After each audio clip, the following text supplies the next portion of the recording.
Okay, so this is Chapter 2, Physics, and this is the stuff that involves calculus. So I think it was called One-Dimensional Motion. That was the name of the chapter.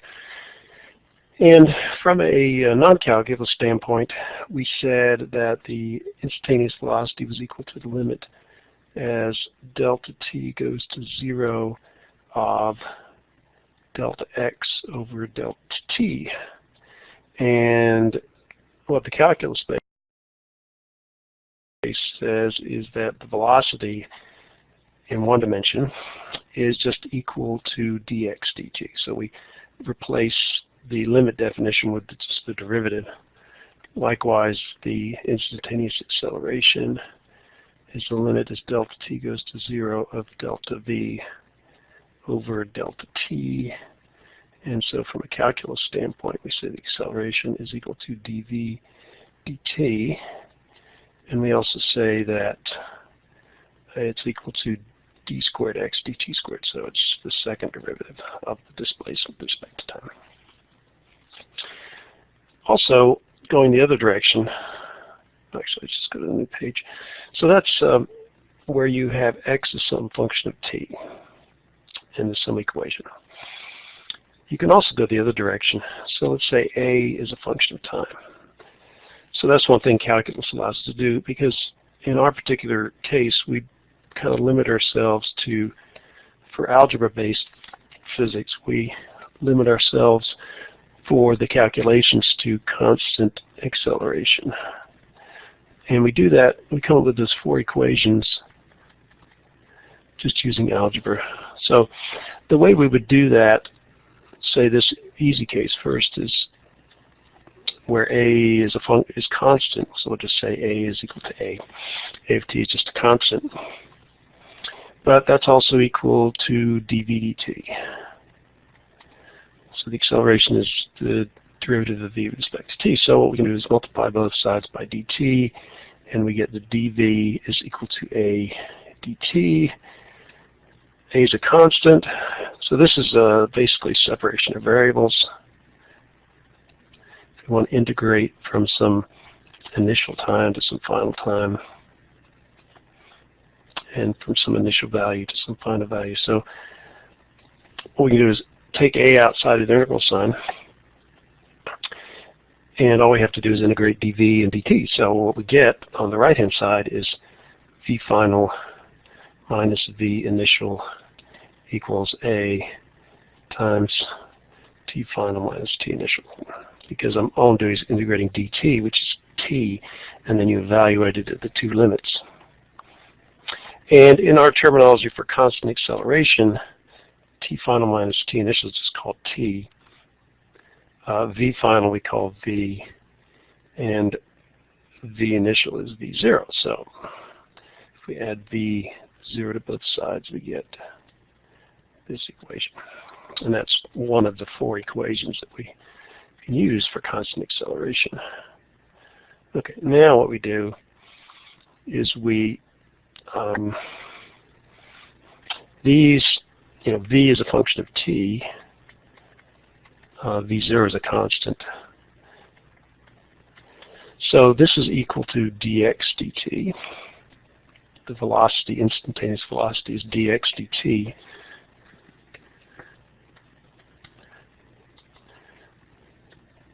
And just like we did before, we can multiply both sides by dt. So you get dx is equal to v0 plus at times dt. And now we integrate both sides. So we integrate from some initial time to some final time. Same way here, from some initial condition to some final condition. Like that. Well, v0 dt is just like this. So you can factor out the v0, and you'll get v0 times t final minus t initial. Here we can factor out the a, and then you have the integral of t dt, which is going to be equal to the integral of t dt is t squared over 2. I'm going to go ahead and evaluate it from some initial final time minus some initial time. Here, dx integrated is just the difference in the x value. So you get x final minus x initial. This we define as delta x. This we define as t. The final one is a over 2 times, you evaluate this at the upper limit, so you get t final squared minus t initial squared. But t initial is 0. Besides this delta t, it's also, we always, in these constant accelerations problems, we always say t initial is 0 seconds. So this goes to 0, just like this part goes to 0 too. So you ultimately end up with delta x is equal to v0t plus 1/2 a t squared. So that's the second equation using calculus. And the other two equations are just determined algebraically from these. So for constant acceleration, the only thing calculus does is it allows us a more formal way of coming up with the same equations. So we still have the other equations, which are that delta x is equal to v plus v0 over 2 times t, and that v squared is equal to v0 squared plus 2a delta x.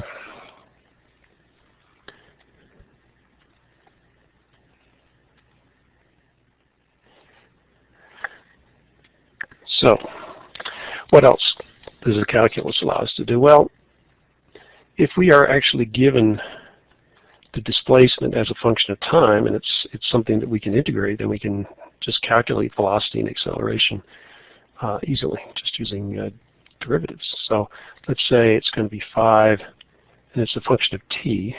So we say we have 5t squared minus 10t plus 7. So that's our displacement as a function of time function. If we were not using calculus, we might be able to estimate it. You know, we could calculate an average velocity by doing x at some, you know, t equals a minus x at t equals b, some value, and then divide by delta t. We get an average value. But what we can do, so I'm going to just erase that. So what we can do with calculus, though, is we can just easily say that the velocity is dx of t dt, and we just take the derivative using our normal laws. So it would be 10t minus 10. This has units of meters. This has units of meters per second. And the acceleration as a function of time would be equal to dv of t dt.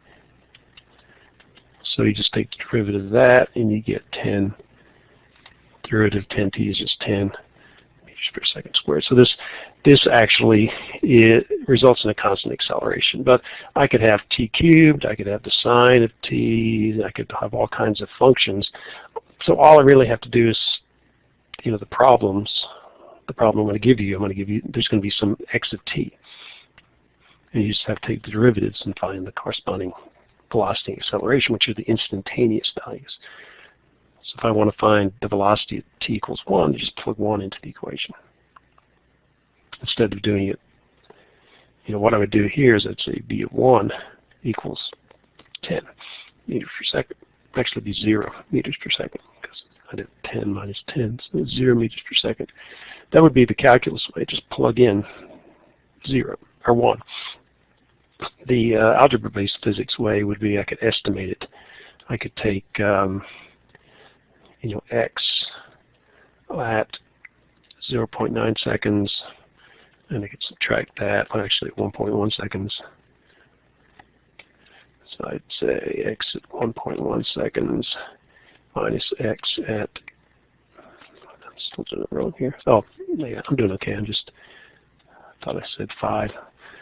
0.9 seconds, so it's right around x equal or t equals 1 divided by 0.2 seconds, which is the difference in time, and I get some, you know, approximate value. This would give me the exact value. in this case, I think this would give you the same value because of the fact that it's constant acceleration. But okay, and then finally, the other way is if acceleration is not constant.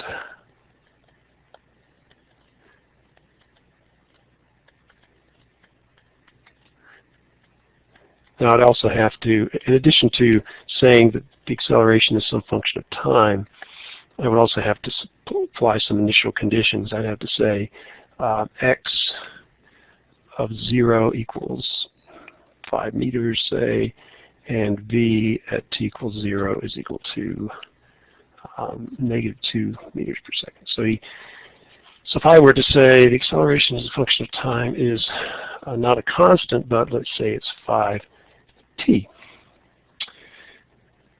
So I would integrate. So the velocity as a function of time would be the integral from, well, actually it would be a, I'm trying to remember it. Yeah, it's two ways. We have to make sure we bring the initial condition in here. So actually what we do is we would do an indefinite integral. So we'd integrate that, and the integral of 5t would be 5 times t squared over 2 plus my arbitrary constant c. And to evaluate c, I would say at t equals 0, v of 0 is equal to -2 meters per second. So what I do for v of t, I plug in the value at 0, -2 meters per second is equal to 5/2 times 0 squared plus c. So therefore c equals -2 meters per second. So my velocity as a function of time is going to be 5/2 t squared minus 2.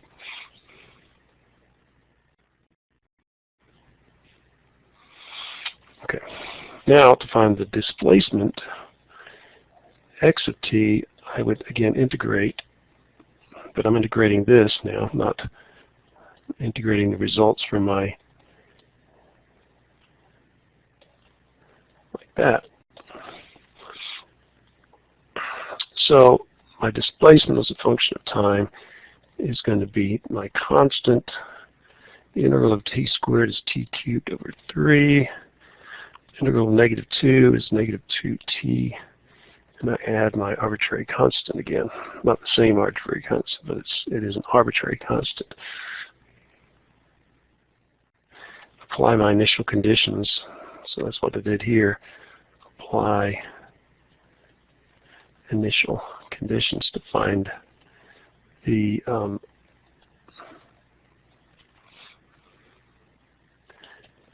arbitrary constant.